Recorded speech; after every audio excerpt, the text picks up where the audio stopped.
IPL এর গত আসরের নিলামে মিচেল স্টার্ককে 24,75,00,000 রুপিতে দলে ভিড়িয়ে রেকর্ড গড়েছিল কলকাতা নাইট রাইডার্স। কিন্তু এবারে শ্রেয়াস আইয়ারকে দলে নিয়ে সেই রেকর্ড ভেঙে দিয়েছে পাঞ্জাব কিংস। রোববার সৌদি আরবের দ্বিতীয় বৃহত্তর শহর জেদ্দায় অনুষ্ঠিত হয়েছে এবারের মেগা নিলাম।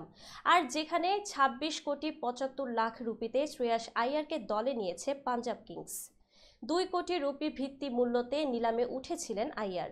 শুরুতে তাকে নিয়ে পাঞ্জাবের সঙ্গে লড়াইয়ে নামে কলকাতা নাইট রাইডার্স, কিন্তু 10 কোটির উপরে দাম উঠায় সরে দাঁড়ায় কলকাতা। এরপরই দিল্লির সঙ্গে লড়াই শুরু করে পাঞ্জাব, যেখানে গত আসরে স্টার্কের 24,75,00,000 রুপির রেকর্ড ভেঙে দিয়েছে আইয়ার। 26,75,00,000 রুপিতে শ্রেয়াস আইয়ারকে দলে নিয়েছে পাঞ্জাব কিংস। উল্লেখ্য, গত আসরে আইয়ারের নেতৃত্বে শিরোপা জিতেছিল কলকাতা। তারপরও তাকে ধরে রাখেনি দলটি, আর সেই সুযোগ কাজে লাগিয়েছে পাঞ্জাব।